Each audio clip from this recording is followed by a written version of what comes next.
Hey everyone, this is Gita and welcome you all to my channel. আজকের ক্লাসে আমি তোমাদেরকে হ্যাভ শব্দটির বিভিন্ন ব্যবহার শেখাবো। তোমাদের মধ্যে প্রায় 99% স্টুডেন্ট বলবেন যে হ্যাভ শব্দটিকে তো আমরা প্রেজেন্ট পারফেক্ট টেন্সে ব্যবহার করি অক্সিলারি বা হেল্পিং ভার্ব হিসাবে। হ্যাঁ, এটা সঠিক। আমরা হ্যাভ শব্দটিকে সাহায্যকারী ক্রিয়া বা হেল্পিং ভার্ব হিসাবে ব্যবহার করি, কিন্তু বিলিভ মি, হ্যাভ শব্দটির আরও কিছু মজাদার ব্যবহার রয়েছে। পাশাপাশি এই ভিডিওর শেষের দিকে তোমাদের জন্য একটা সারপ্রাইজ রয়েছে, সেটা অবশ্যই দেখে নিও। তো আজকে যেটা আমি তোমাদেরকে বলতে চাইছি যে হ্যাভ শব্দটিকে আমরা একটা সেন্টেন্সে মেইন ভার্ব হিসেবেও কিন্তু ব্যবহার করতে পারি। ওকে, যেমন ধরো ইট খাওয়া, গো যাওয়া, লিখা রাইট কথা বলা, স্পিক কোনো কিছু দেখা, লুক, এই শব্দগুলিকে সেন্টেন্সে আমরা যেমন মেইন ভার্ব হিসেবে ব্যবহার করি, ঠিক তেমনি হ্যাভ শব্দটিকেও কিন্তু আমরা সেন্টেন্সে মেইন ভার্ব হিসেবে ব্যবহার করি। ঠিক আছে, যেমন ধরো আমি খাবার খেয়ে নিয়েছি, এর ইংলিশ কি হবে? নিশ্চয়ই তোমরা সবাই বলবে I have eaten the food. আমি খাবার খেয়ে নিয়েছি, I have eaten the food. But আমরা এটাকে আরও দুইভাবে বলতে পারি, I have taken the food, I have had the food. I have taken the food, I have had the food মানেও আমি খাবার খেয়ে নিয়েছি। অর্থাৎ এই সেন্টেন্সগুলিতে খাওয়া এর ইংরেজি হচ্ছে ইট, টেক, হ্যাভ। ইট মানে তো খাওয়া, টেক মানেও খাওয়া, হ্যাভ মানেও খাওয়া। ঠিক একই রকমভাবে কোনো কিছু পান করা, যেমন জল পান করা, দুধ কিংবা ফলের রস পান করা, এটার ইংলিশ হচ্ছে ড্রিঙ্ক। কোনো কিছু পান করা মানে ড্রিঙ্ক। পাশাপাশি টেক মানেও পান করা, হ্যাভ মানেও পান করা। অর্থাৎ টেক, হ্যাভ এই দুইটা শব্দকে আমরা খাওয়া অর্থেও ব্যবহার করতে পারি, আবার কোনো কিছু পান করা অর্থেও ব্যবহার করতে পারি।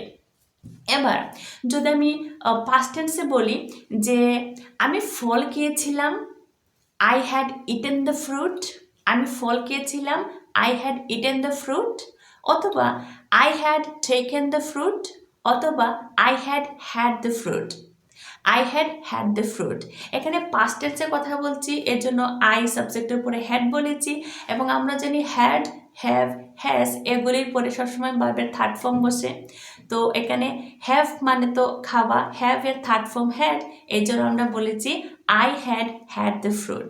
আমি ফল খেয়েছিলাম, I had had the fruit. Okay, ঠিক একইভাবে কোনো কিছু পান করা, কোনো তরল পদার্থ পান করা অর্থেও আমরা কিন্তু হ্যাভ বলতে পারি। যেমন আমি দুধ পান করেছিলাম, I have drunk the milk, I have taken the milk, অথবা I have had the milk. Okay, তো এখানে পান করা অর্থে আমি হ্যাভের ব্যবহার করেছি। এবার আমি ক্লাসের শুরুতে বলেছিলাম যে আজকে একটা সারপ্রাইজ আছে, এবং সেই সারপ্রাইজটা হচ্ছে যে আমরা জানি কোনো কিছু রাখা ইংলিশ হচ্ছে কিপ, কিন্তু হ্যাভ মানেও হচ্ছে রাখা। অর্থাৎ কোনো কিছু রাখা এর ইংলিশ আমরা কিপও বলতে পারি, আবার হ্যাভও বলতে পারি। যেমন এটা তোমার কাছে রেখে দাও, কিপ ইট ইয়োর সেলফ। ওকে, এটা তোমার কাছে রেখে দাও, কিপ ইট ইয়োর সেলফ। আবার আমরা বলতে পারি হ্যাভ ইট ইয়োর সেলফ, এটা তোমার কাছে রেখে দাও, হ্যাভ ইট ইয়োর সেলফ। ওকে, আবার কোনো কিছু নেওয়া, আমরা জানি কোনো কিছু নেওয়া এর ইংলিশ হচ্ছে টেক। আবার আমরা নেওয়া অর্থে হ্যাভও বলতে পারি।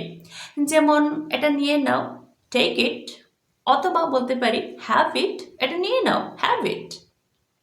তবে এখানে আরেকটা কথা বলবো, এই যে টেক ইট, হ্যাভ ইট এগুলো ক্যাজুয়াল কথাবার্তা, অর্থাৎ বন্ধু বান্ধবদের সঙ্গে কথাবার্তা বলার জন্য, যেমন এটা নিয়ে নে, হেই হ্যাভ ইট বলতে পারো।